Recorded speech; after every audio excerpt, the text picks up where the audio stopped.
Setting up house is kicking my butt.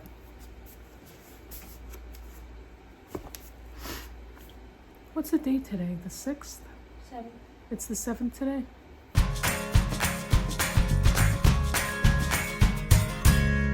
Hey Booktube, it's Kim at Middle of the Bookmarch, and welcome to my Bookish week for July 7th, right, Clara? Yes. Sunday, July 7th. I've gotten a little bit of a late start today, but I'll get there. I'll get back to my normal posting. And yeah, it's been rough. It's been tiring. We're almost all unpacked. Almost. A few things here and there, but the place is comfortable. We're eating. The kitchen is operable. And yeah, that's about it for me. What else do I have to report? Not much. I think all my books are unpacked.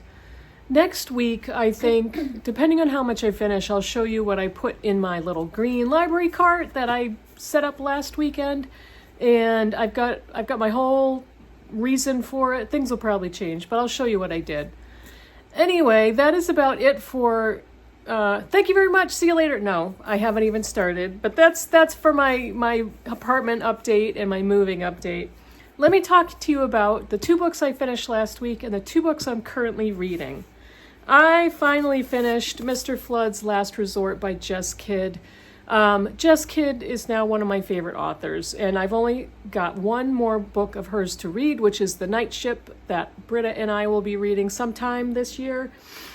But I love this book. This was fantastic. It's a mystery, it's a ghost story, it's a domestic story. It's all wrapped up in Jess Kidd's writing. And this is the story of Cathal Flood. Yeah, Cathal is his name. And he is an elderly man who is basically considered a hoarder. And he has a caretaker who comes over during the day and is in charge of making sure he's fed, clean, relatively healthy, taken care of. And she's also trying to do a little bit of house cleaning, which is almost impossible because he has set up the house so it's basically almost booby-trapped. He's got National Geographics piled everywhere, newspapers, junk, possessions, broken things, and a horde of cats. Now, Maud Drennan is his caretaker, and she works through an agency, and she is trying to get along with Mr. Flood while also seeing ghosts. And there's a big mystery about Mr. Flood's family, his background, what happened to his family, some pictures that Maud finds that seem to be sent to her by the house, and it's set in this big English house. I think it's English. I don't remember if it's Irish or English. I don't remember because Jess Kidd is an Irish author. It may be Irish. But there's so much that happens, and it's so interesting and funky, and Jess Kidd is hilarious. She's a very funny author. I love her sentences. I love her descriptions, the way she talks about people. Very unique characters in this book, but not unique in a flippant or goofy kind of a way. Unique and interesting. And they all have very rich backgrounds and histories, and I really appreciate that. But she is such a funny writer and always imbues her characters with so many quirks and emotion and heart and grit, and I really love that. I love that about her writing and her fantastic imagination. So this was a very big success for me. I finished The Return of the King by J.R.R. Tolkien, the last in the Fellowship of the Ring. No, that was the first book. The last in the Lord of the Rings trilogy. And I read this with Heidi and Doris.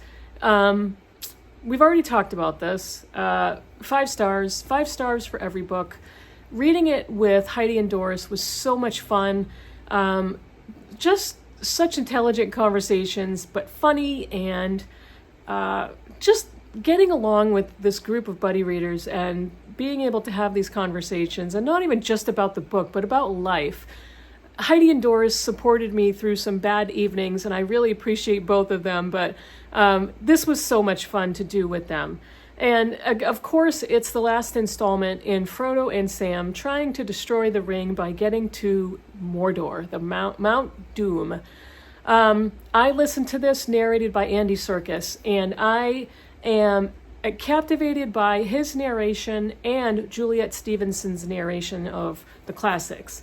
So they are probably my two favorite audiobook narrators. They are both actors, and I think that's what they bring to their narration. They bring the characters, the voices, the tones, the atmosphere, the emotions that goes into the conversations between the characters. It is just phenomenal, Andy Serkis's narration of the whole trilogy of books. If you don't know, if you've not watched any one of my previous videos, he is the actor that plays Gollum in the movie series. So just everything about these books, Tolkien was the master of high fantasy, of character development, language, story development, the complicated, not complicated, but complex magical stories and fantastical world and languages and nationalities of people and characters. And some of my favorite characters in this book in particular are the animals. The horses, the ponies, the eagles, all of these amazing animals that have huge parts to play in the story, and absolutely just fell in love with them. This is one of the best series that I can say will attract young people. I read this first in middle school, so middle schoolers, teenagers, young adults, anybody. There is nothing inappropriate. There is nothing that children need to be careful of. It is so fun and so masterful and complex and original and imaginative. I just absolutely love everything about The Lord of the Rings, the books and the movies. I don't remember how many times I've watched all the movies, including The Hobbit. Okay, this is a huge pet peeve of mine. When you make a 3-movie series out of a short fantasy book of The Hobbit because of, Clara, what's the magical word that we were talking about today? What companies want to get rich for what reason? Capitalism. You make a short fantasy book into 3 hugely long movies simply for capitalism. Peter Jackson, you suck. But the movies do not. And so I'm simply in love with the movies and the stories and the books and all of that. So, those are the books I finished. What am I currently reading? One more cough. Still hanging on a little bit when I do a lot of talking. I'm currently reading Faithful Place by Tana French. This is the 3rd book in the Dublin Murder Squad series, which I absolutely love, and I finally am getting back to it. This is the story of the disappearance of Rosie Daly from 1985, and Frank Mackey, who was her boyfriend at that time, and lives in an Irish village on a street called Faithful Place. Still there. But I'm back to this, so really, really enjoying that one.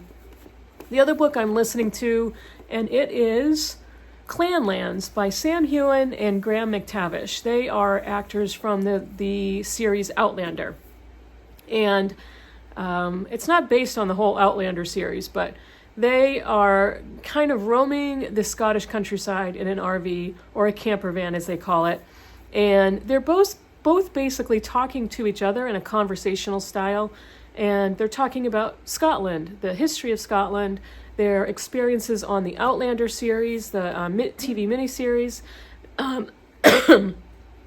They are talking about their acting careers, and it's fun. It's a really fun book to listen to. So that is what I'm listening to in the car on my way to and from work. Now, my midweek video is going to be on Big Book Summer. That's all I'm going to say, except for big books are defined as 400 pages or more, and they were defined this way by Sue Jackson, whose channel I just discovered. I don't know why I just discovered it, but I did. She is the host of Big Book Summer. I will have more of a video midweek, but this book, The Faithful Place, is exactly 400 pages. So if I finish it in July, it counts. And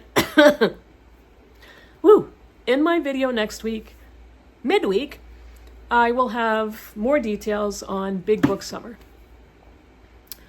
That is it for me. That's it for me. And I will see you probably on Wednesday in my next video. Let me know in the comments below what you think, and I'll see you in the next one. Bye, everybody.